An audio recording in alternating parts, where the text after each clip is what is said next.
नमस्ते। मैं Vijaya Vaijayanti, assistant professor, Ganga Singh college, Chhapra, राजनीति विज्ञान।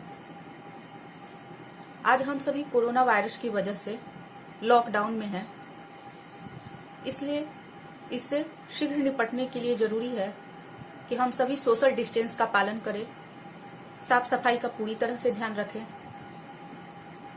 और लॉकडाउन का भी पूरी तरह से पालन करें।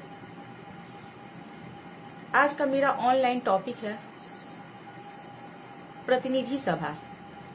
यह स्नातक प्रतिष्ठा द्वितीय वर्ष के चौथे पेपर के सिलेबस से है,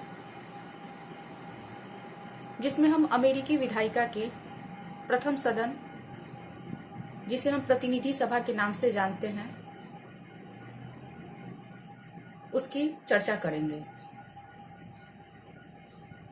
प्रतिनिधि सभा हाउस ऑफ रिप्रेजेंटेटिव यह अमेरिकी कांग्रेस का प्रथम और निम्न सदन है। इसे जनप्रतिनिधि सदन के नाम से भी जानते हैं, क्योंकि इसके सदस्यों का चुनाव जनसंख्या के आधार पर होता है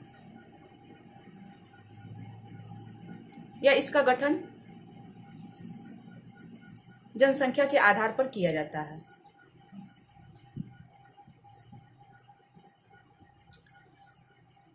लेकिन अन्य देशों के प्रथम सदन से यदि हम प्रतिनिधि सदन की तुलना करें तो निश्चय ही इसकी स्थिति कमजोर है। जहां अमेरिकी कांग्रेस का द्वितीय सदन सीनेट विश्व का सर्वाधिक शक्तिशाली द्वितीय सदन है, वहीं प्रतिनिधि सभा अन्य देशों के प्रथम सदन की तुलना में कमजोर स्थिति में है। प्रतिनिधि सभा का गठन। प्रतिनिधि सभा की सदस्य संख्या 435 है। इसमें अमेरिकी संघ के प्रत्येक राज्य से कम एक सदस्यों का निर्वाचित होना आवश्यक है। इसके सदस्यों का चुनाव जनता द्वारा प्रत्यक्ष रूप से वयस्क मताधिकार के आधार पर एकल सदस्यीय चुनाव प्रणाली के द्वारा होता है।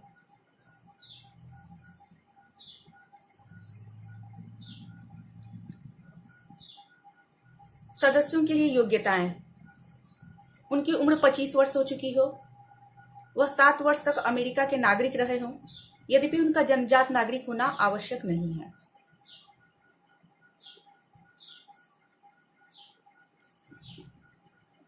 वह कोई नागरिक या सैनिक पदाधिकारी न हो। वह उस राज्य का निवासी होने के साथ साथ उस निर्वाचन क्षेत्र का भी निवासी हो जहां से वह निर्वाचित होना चाहता है। प्रतिनिधि सभा का कार्यकाल 2 वर्ष है।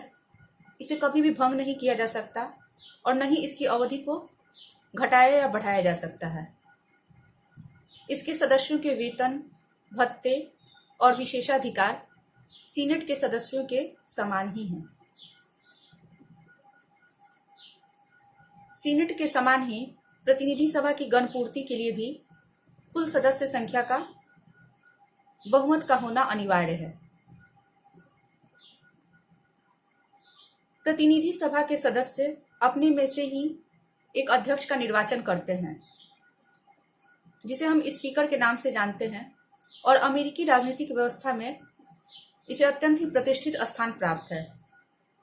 यह अमेरिकी राष्ट्रपति के बाद दूसरे महत्व का पद है।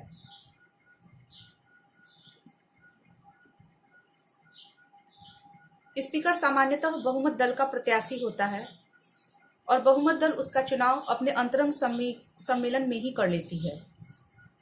सदन में केवल इसके निर्वाचन की औपचारिक और कानूनी कार्यवाही की जाती है। जब अमेरिकी राजनीतिक व्यवस्था में विशेष स्थिति उत्पन्न हो, अर्थात राष्ट्रपति और उपराष्ट्रपति का पद एक साथ रिक्त हो, तो वैसी स्थिति में स्पीकर के द्वारा ही राष्ट्रपति का पद संभाला जाता है।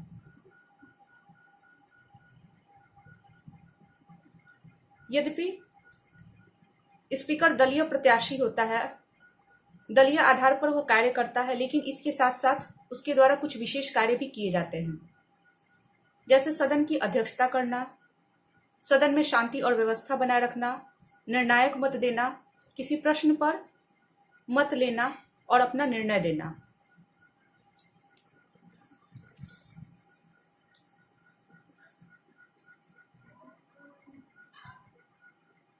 प्रस्ताव, मतों और विधेयकों पर अपने हस्ताक्षर करना,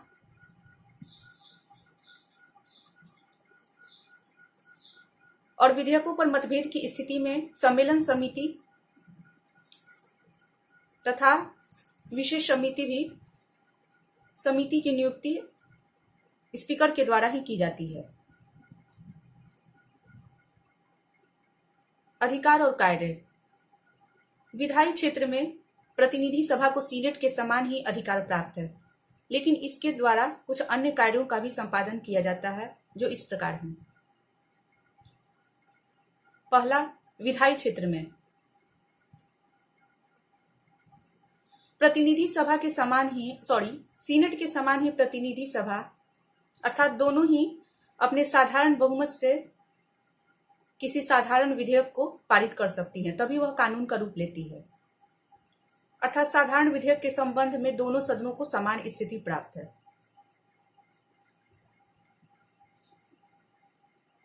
वित्तीय क्षेत्र में अन्य देशों के प्रथम सदन की तरह अमेरिकी कांग्रेस में भी वित्त विधेयक सर्वप्रथम प्रथम सदन अर्थात प्रतिनिधि सभा में ही पेश किए जाते हैं। यद्यपि अन्य देशों के द्वितीय सदन की तुलना में अमेरिकी सीनेट को वित्त विधेयक को संशोधित या अस्वीकार करने का अधिकार है, और इस वित्त विधेयक को पारित करने के संबंध में दोनों के लिए कोई समय सीमा निर्धारित नहीं की गई है।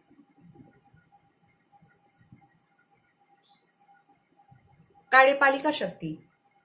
अमेरिका में शक्ति पृथक्करण के सिद्धांत को अपनाने की वजह से कार्यपालिका पर नियंत्रण के क्षेत्र में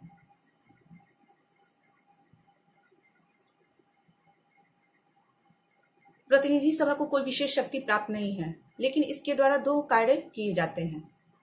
पहला, प्रतिनिधि सभा सीनेट के साथ मिलकर युद्ध की घोषणा कर सकती है। दूसरा, प्रतिनिधि सभा अपनी अस्थायी और विशेष समितियों के द्वारा संघीय प्रशासन तथा न्यायिक प्रशासन के कार्यों की जांच करती है। संविधान संशोधन की शक्ति। प्रतिनिधि सभा सीनेट के साथ मिलकर अपने 2/3 बहुमत से संविधान संशोधन विधेयक को पारित करती है, तभी वह कानून का रूप लेता है। राष्ट्रपति के निर्वाचन की शक्ति। यदि अमेरिकी राष्ट्रपति के निर्वाचन में किसी उम्मीदवार को स्पष्ट बहुमत प्राप्त न हो,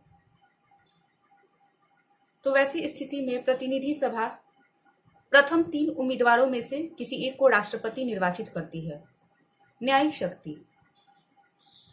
प्रतिनिधि सभा के द्वारा ही राष्ट्रपति, उपराष्ट्रपति और अन्य संघीय पदाधिकारियों के विरुद्ध महाभियोग का प्रस्ताव पेश किया जाता है। अन्य शक्तियां। इन शक्तियों के साथ साथ प्रतिनिधि सभा को कुछ अन्य शक्ति भी दी गई हैं, जैसे अपने सदस्यों के लिए वह योग्यताओं को निर्धारित कर सकती है, सदन में वाद विवाद होने पर उसके संबंध में निर्णय लेती है, और यदि किसी सदस्य की वजह से सदन में अनुशासनहीनता उत्पन्न हो जाए, तो प्रतिनिधि सभा अपने 2/3 बहुमत से उसकी सदस्यता को समाप्त कर सकती है।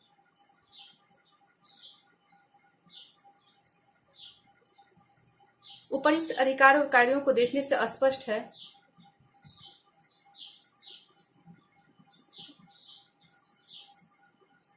कि प्रतिनिधि सभा को सीनेट के समान ही शक्तियां प्रदान की गई हैं।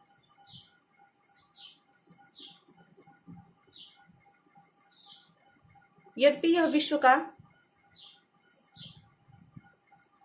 सर्वाधिक कमजोर प्रथम सदन है, लेकिन फिर भी शासन संचालन के क्षेत्र में सीनेट को महत्वपूर्ण शक्तियां दी गई हैं, प्रतिनिधि सभा को महत्वपूर्ण शक्तियां दी गई हैं, अर्थात इसके द्वारा कुछ महत्वपूर्ण कार्यों का भी संपादन किया जाता है। धन्यवाद।